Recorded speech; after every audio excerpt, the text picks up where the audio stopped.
আসসালামু আলাইকুম সম্মানিত দর্শক ও শ্রোতাবৃন্দু, আপনাদের সবাইকে স্বাগত জানাচ্ছি নতুন একটি আলোচনায়। এখনকার আলোচনার শিরোনাম হচ্ছে আবারও যুগপৎ আন্দোলন। এই সংক্রান্ত বিষয়ে একটি জাতীয় দৈনিক গত 13ই জানুয়ারি 2025 সালে একটি বিস্তারিত রিপোর্ট করেছে। ওই রিপোর্টে বলা হচ্ছে যে শেখ হাসিনা সরকারের পতনের পর আবারও যুগপৎ আন্দোলনে যাচ্ছে বিএনপি। দ্রুত জাতীয় সংসদ নির্বাচন, দ্রব্যমূল্য নিয়ন্ত্রণ, আইন শৃঙ্খলা পরিস্থিতি নিয়ন্ত্রণ, নির্বাচনী রোডম্যাপ ঘোষণা সহ জনস্বার্থ সংশ্লিষ্ট নানা দাবিতে এবারের আন্দোলনের কর্মসূচি দেবে দলটি। এ লক্ষ্যে সমমনা দলগুলোর সঙ্গে বিএনপির লিয়াজো কমিটির বৈঠকে আলোচনা শেষে আন্দোলনের কর্মসূচি নির্ধারণ করা হবে। তার আগেই বিএনপির সর্বোচ্চ নীতি নির্ধারণী ফোরাম জাতীয় স্থায়ী কমিটির বৈঠকে এ বিষয়ে সিদ্ধান্ত নেওয়া হবে। বিএনপি ও সমমনা দলগুলোর নির্ভরযোগ্য সূত্রে এসব তথ্য জানা গেছে। বিএনপির জাতীয় স্থায়ী কমিটির সদস্য জনাব নজরুল ইসলাম খান এ বিষয়ে বাংলাদেশ প্রতিদিনকে বলেন, আমরা যে এক দফা আন্দোলন করছিলাম এটা জুলাই মাসের শেষের দিকে এসে বৈষম্য বিরোধী ছাত্র আন্দোলনের পক্ষে এক দফা ঘোষণা করা হলো। আমরা শুরু করেছি অনেক আগেই। তিনি বলেন, এক দফার মূল কথাই ছিল যে ফ্যাসিবাদের পতন এবং দেশে গণতন্ত্র প্রতিষ্ঠা। গণতন্ত্র পুনঃপ্রতিষ্ঠা মানে হলো দেশে গণতান্ত্রিক শাসন প্রতিষ্ঠা, আর গণতান্ত্রিক শাসন প্রতিষ্ঠা হয় একটি নিরপেক্ষ জাতীয় সংসদ নির্বাচনের মাধ্যমে। কিন্তু অতি সম্প্রতি অনেকে অনেক কথা বলা শুরু করেছেন, অন্যান্য কিছু নির্বাচনের কথা আলোচনা হচ্ছে। এটা গোটা জাতির আকাঙ্ক্ষার সাথে সঙ্গতিপূর্ণ নয়। এ বিষয়ে বিএনপির জাতীয় স্থায়ী কমিটির আরেকজন সদস্য সাবেক মন্ত্রী ইকবাল হোসেন মাহমুদ টুকু সাংবাদিকদের বলেন, আমরা লিয়াজো কমিটির পক্ষ থেকে সমমনা দল, জোটসহ নানা স্টেক হোল্ডারদের সঙ্গে আলোচনা করছি, তাদের মতামত জানার চেষ্টা করছি, তারা কী চান সেটা জানতে চাচ্ছি। এসব জানার পর দলের স্থায়ী কমিটিতে এ নিয়ে আলোচনা হবে, সেখানে চূড়ান্ত সিদ্ধান্ত নেওয়া হবে। এদিকে বিএনপির জাতীয় নির্বাহী কমিটির ভাইস চেয়ারম্যান ও সাবেক বাণিজ্য উপদেষ্টা বরকতুল্লাহ বুলু সাংবাদিকদের বলেন, অর্থনীতি, আইন শৃঙ্খলা পরিস্থিতি, দ্রব্যমূল্য নিয়ন্ত্রণ, শিল্প কারখানার উৎপাদন, ব্যবসা বাণিজ্য সহ সমগ্র দেশের সামগ্রিক স্থিতিশীলতার জন্য যত দ্রুত সম্ভব জাতীয় সংসদ নির্বাচন দেওয়া প্রয়োজন। এটা এখন সমগ্র দেশের সর্বস্তরের গণতান্ত্রিকামী মানুষের দাবি। সে নির্বাচনে যারাই নির্বাচিত হয়ে আসবে তারাই সরকার গঠন করবে। জনগণের নির্বাচিত প্রতিনিধিদের সরকার না আসা পর্যন্ত সামগ্রিক স্থিরতা দেশে আসবে না। এসব বিষয় নিয়ে আমরা লিয়াজো কমিটির বৈঠকে আলাপ আলোচনা করছি।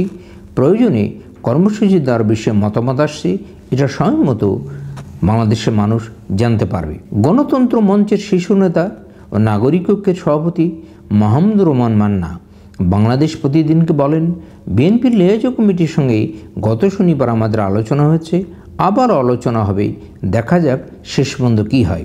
জাতীয় পার্টির একাংশ কাজী জাফর চেয়ারম্যান ও 12 দলীয় জোটের প্রধান মোস্তফা জামাল হায়দার এ বিষয়ে বলেন, যুগপৎভাবে কর্মসূচি পালনের বিষয়ে আলোচনা হয়েছে, 2-3 দিনের মধ্যেই তা ঘোষণা হতে পারে।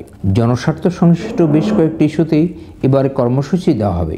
এদিকে ন্যাশনাল পিপলস পার্টির চেয়ারম্যান ও জাতীয়তাবাদী সমমনা জোটের সমন্বয়ক ডক্টর ফরিদুজ্জামান ফরাদ বাংলাদেশ প্রতিদিনকে বলেন, সরকাররা যদি আমাদের দাবিগুলো মেনে না নেয় তাহলে মিছিল, মিটিং, লিফলেট বিতরণের মাধ্যমে আমরা জনসচেতনতা বাড়াব। তিনি আরও বলেন, আমরা চাই জরুরি সংস্কারগুলো সম্পন্ন করার পর যত দ্রুত সম্ভব জাতীয় নির্বাচন অনুষ্ঠান। সরকার যদি এটা করতে ব্যর্থ হয় তাহলে আমরা জনমত গড়ে তোলার চেষ্টা আরও জোরদার করব। আমরা বর্তমান সরকারকে সমর্থন দিচ্ছি। আশা করি এই সরকার 111 সরকারের মতো ক্ষমতা আঁকড়ে ধরে বসে থাকবে না। বাংলাদেশ লেবার পার্টি সহ কয়েকটি দলের সঙ্গে গুলশানে বিএনপি চেয়ারপারসনের কার্যালয়ে বিএনপির লিয়াজো কমিটির বৈঠক অনুষ্ঠিত হয়। জানা যায়, পতিত ফ্যাসিস্টের গ্রেপ্তার এবং আইন শৃঙ্খলা পরিস্থিতির উন্নতি সহ বিভিন্ন ইস্যুতে বিএনপি সহ যুগপৎ আন্দোলনে থাকা দল ও জোট নতুন করে কর্মসূচি দেওয়ার সিদ্ধান্ত নিয়েছে। সভা সমাবেশ, মিছিল, মানববন্ধন সহ বিভিন্ন জনসম্পৃক্ততামূলক কর্মসূচি দেওয়া হবে। বিদ্যমান ও ঐক্য ধরে রাখা সহ জাতীয় সংসদ নির্বাচন এবং নির্বাচনের পর ঐক্যমত্যের ভিত্তিতে জাতীয় সরকার গঠনের লক্ষ্যে এই সামনে এগোচ্ছে বিএনপি। এ লক্ষ্যে দলটির লিয়াজো কমিটির সমমনা দল ও রাজনৈতিক দলগুলোর সঙ্গে ধারাবাহিক বৈঠক করছে। লেবার পার্টির chairman doctor Mustafizur Rahman Iran বলেন, 5ই আগস্ট আমাদের যে বিজয়, সে বিজয় বিভিন্নভাবে আজ বাধাগ্রস্ত ও বিপদগ্রস্ত হতে চলেছে। জুলাই আগস্ট ফ্যাসিবাদ বিরোধী ঐক্য, সেই ঐক্য কিছুটা হলেও হারিয়ে যেতে বসেছে। আমাদের ঐক্যে কোথায় যেন একটু চিড় ধরেছে। আমরা এর সমাধান করতে চাই। আগামী কয়েকদিনের মধ্যে সর্বদলীয়ভাবে জুলাই আগস্টে যেভাবে আন্দোলন করেছি ঠিক তেমনইভাবে একত্র থেকে পরবর্তী কর্মসূচি আমরা ঘোষণা করব। সমস্ত সুধীবৃন্দু, আমি যেটি শুরু করেছিলাম আবারও যুগপৎ আন্দোলন, এ প্রসঙ্গে একটি জাতীয় পত্রিকার রিপোর্ট থেকে কিছুটা আলোকপাত করলাম আর একটি কথা বলেই আজকে আলোচনা শেষ করব। কেন আবার এই ফের যুগপৎ আন্দোলনের প্রসঙ্গ? আপনারা সবাই জানেন যে জুলাই আগস্ট ছাত্র জনতার যে বিপ্লব গণঅভ্যুত্থান সংগঠিত হলো, তারপর তো অন্তর্বর্তী সরকার প্রধান হিসেবে ডক্টর ইউনূস সাহেব দায়িত্বভার গ্রহণ করলেন, কয়েকজন উপদেষ্টা সহ।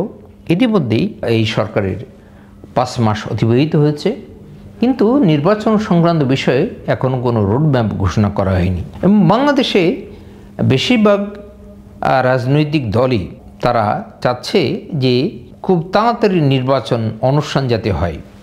এবং বর্তমান সরকারের যিনি প্রধান উপদেষ্টা তিনিও বলেছেন যে তার বিভিন্ন বক্তৃতায় বলবার চেষ্টা করেছেন যে সবার সহযোগিতা নিয়ে আগামী 2025 সাল ডিসেম্বরের ভিতরে অথবা 2026 সালের প্রথমাংশে এই জাতীয় নির্বাচন অনুষ্ঠানটি করা হবে। তখন এই বিষয়ে সুনির্দিষ্ট কোনো তারিখ অথবা সুনির্দিষ্ট কোনো রোডম্যাপ না পাওয়ার কারণেই বিএনপি সহ সমমনা দলগুলো আবার যুগপৎ আন্দোলন নামতে চাচ্ছে। তা আমরা এই বিষয়ে টকশোতে বা বিভিন্ন ভিডিওতে নানান কথা বলে থাকি। আমার বক্তব্য হচ্ছে যে অন্তর্বর্তী সরকার দায়িত্বভার গ্রহণ করার পরে তারা বেশ কয়েকটি সংস্কার কমিশন গঠন করেছেন। এই সংস্কার কমিশনগুলো অচিরেই তাদের রিপোর্ট সরকারের কাছে পেশ করবে। রিপোর্টগুলো নিয়ে সরকার আবার বিভিন্ন স্টেক হোল্ডার, বিশেষ করে রাজনৈতিক দলগুলোর সাথে আলোচনা করে যত দ্রুত সম্ভব যে সংস্কারগুলো দ্রুত করা যায়, সম্পন্ন করা যায়, সেই সংস্কারগুলো করেই একটি জাতীয় নির্বাচনের ব্যবস্থা করা। এখন বাংলাদেশে বিভিন্ন ক্ষেত্রে যেসব সংস্কারগুলো প্রয়োজন, সেই সংস্কারগুলো সবই অন্তর্বর্তী সরকারের পক্ষে করা সম্ভব হবে না। কেননা এই সংস্কারটি সম্পূর্ণভাবে করতে হলে কয়েক বছর লেগে যেতে পারে এবং কোনোভাবেই একটি অগণতান্ত্রিকভাবে গঠিত সরকার দীর্ঘদিন ধরে ক্ষমতায় থাকলে এগুলো হয়তো দেশের রাজনৈতিক দলগুলো মেনে নেবে না।